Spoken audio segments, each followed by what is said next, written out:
So hi నమస్తే అందరికి. So నిన్న అయితే చెన్నైలో ఈవెంట్ చాలా బాగా జరిగింది. సో మన దేవిశ్రీ ప్రసాద్ గురించి మాట్లాడారు. సో అక్కడైతే నిర్మాతలకి అండ్ దేవిశ్రీ ప్రసాద్కి అయితే కొద్దిగా ఏదో మాట వరుసకైతే చిన్న డిస్కషన్ జరిగిందని అనిపించింది. సో మ్యూజిక్ ఇవ్వట్లేదు అంటారు అని. సో నా మీద ప్రేమ ఎక్కువే అండ్ కంప్లైంట్ కూడా ఎక్కువే అని చెప్పాడు.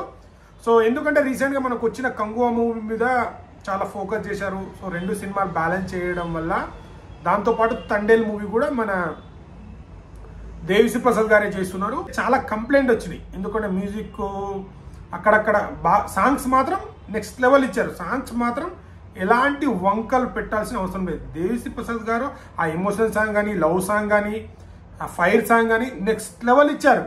దాంట్లో 1% కూడా దేవిశ్రీ ప్రసాద్ని తప్పు పట్టడానికి లేదు. గుడ్. బట్ కంగువాలో బ్యాక్గ్రౌండ్ మ్యూజిక్ మొత్తం కొన్ని చోట్ల హైలైట్ ఉంది, కొన్ని చోట్ల కొద్దిగా రస్టెడ్గా, అంటే డైలాగ్స్ అర్థం కాకపోవడం, అంటే మిక్సింగ్ ప్రాబ్లమా అనేది అర్థం కాలేదు. తర్వాత చెప్పినట్టున్నారు మిక్సింగ్ కొద్దిగా ప్రాబ్లం వచ్చిందని. చాలామంది థియేటర్లో కంప్లైంట్ ఇచ్చారు.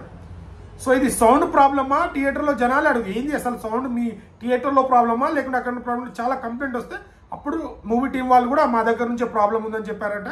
సో దాని తర్వాత మనం చూడలేదు, ఒకసారి చూసినాం సినిమా. దాని తర్వాత మరి చూసిన వాళ్ళకు సౌండ్ ఎలా అనిపించిందో మనకు తెలియదు. సో ఇప్పుడు ఎక్కడ చూద్దామన్నా కంగువా మూవీ థియేటర్లో లేదు. సో దానివల్ల అది ఫోకస్ చేయడం వల్ల దీని మీద వీళ్ళు బ్యాక్గ్రౌండ్ ఇవ్వట్లేదు, సాంగ్ ఇవ్వట్లేదని సో ప్రేమ ఎక్కువే అండ్ కంప్లైంట్ కూడా ఎక్కువనే అన్నారు. సో నిన్న ఈవెంట్లో అయితే అది చెప్పడం జరిగింది.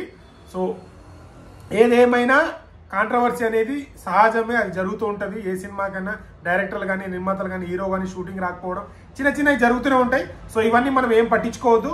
సో ఏదున్నా మనం మంచిగా అనుకొని పుష్ప రిలీజ్ తర్వాత ప్రతి ఒక్కరికి దేవిశ్రీ ప్రసాద్ గారు కానీ, మైత్రి మ్యూజిక్ కానీ వాళ్ళు క్లారిటీ ఇవ్వబోతున్నారు అని అయితే నాకు అర్థమైంది.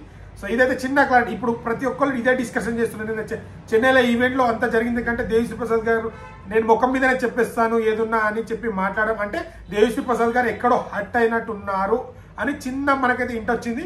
సో ఎనీవేస్ బన్నీ గారు అండ్ దేవిశ్రీ ప్రసాద్ గారి మధ్య ఎలాంటి బాండింగ్ ఉంటుందో నిన్న అల్లు అర్జున్ గారు అయితే క్లియర్ కట్టుగా నాకు నంబర్ ఆఫ్ సాంగ్స్ కానీ మ్యూజిక్ కానీ ఇస్తూనే ఉంటాం. నా మీద కొద్దిగా ఎక్కువ ప్రేమ ఉంటుంది, ఇంకెక్కువ ఇస్తాం అనేది చెప్పడం జరిగింది. ప్రసాద్ గారు బన్నీ గారు మాట్లాడడం వల్ల సో అల్లు అర్జున్ గారికి అండ్ బన్నీ గారికి బాండింగ్ ఎంత ఉంటుందో, వాళ్ళిద్దరు క్లోజ్ ఫ్రెండ్స్ చిన్న ఉన్నప్పటి నుంచి.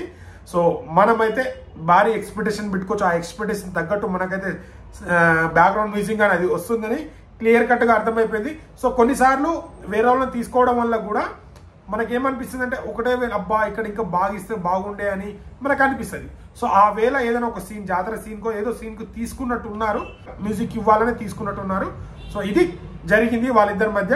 సో దీని మధ్య అయితే చాలా కాంట్రవర్సీ నడుస్తుంది ఇటు మైత్రి మూవీస్ నిర్మాతలకు అండ్ దేవిశ్రీ ప్రసాద్కి. సో ఇది మ్యాటర్. సో నచ్చితే లైక్, షేర్, సబ్స్క్రైబ్ చేయడం మాత్రం మర్చిపోకండి. నెక్స్ట్ కంటెంట్తో మీ ముందుకు వస్తాను. Thank you.